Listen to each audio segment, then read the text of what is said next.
حد كان كاتب النهارده كلمه كده بيقول كنت راكب في طائره واحنا ماشيين حصل الطائره ترجت قوي لدرجه انه وقعت الكوبايات اللي احنا كنا قاعدين بنشرب فيها على الكراسي، وقعت بعض الطعام وقعت وتهزنا هزه، فحصل لنا رعب شديد. النور بتاع الطائره انخفض جدا جدا، فقال فوجئنا لقينا الناس بقى كانوا ايه طبعا فاتحين الشاشات والتلفزيون، الشاشات اللي بتبقى في قفا كل كرسي شاشه، الناس فاتحه اغاني واللي فاتح افلام واللي فاتح حاجات زي كده. طب بدا بقى يطلع المصحف ويقفل الافلام ويقرا، واللي بدا يسبح واللي بدا يدعي ربنا، وقال سمعت حد قدامي بيقول يا رب عشان ولادي، يا رب ما اموتش عشان ولادي.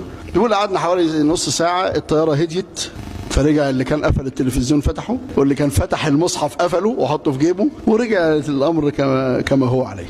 ده اسمه ايه؟ عمق الغفله. عمق الغفله انه يبقى طب انت امنت ان يعيدكم فيها؟ يعملها لك تاني ولا لا؟ ان الله يمسك السماوات والارض ان تزولا. هو ده اخوانا الغفله. اللي عارف سيدنا عكرمه عارف اسلم ازاي؟ راح ناحيه المايه كده وهو ماشي قال اعدي بقى اروح اليمن، فلما ركب لعب بهم الموج، فلما لعب الموج التوت اعنق الكافرين الى السماء.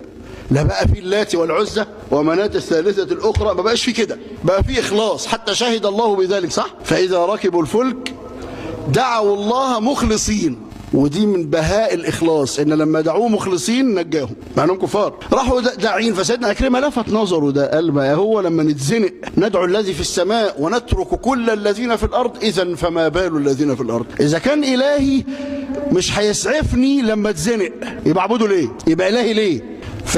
ده الإفاقة، عميق الغفلة اللي انت شايفه بيحصل ده.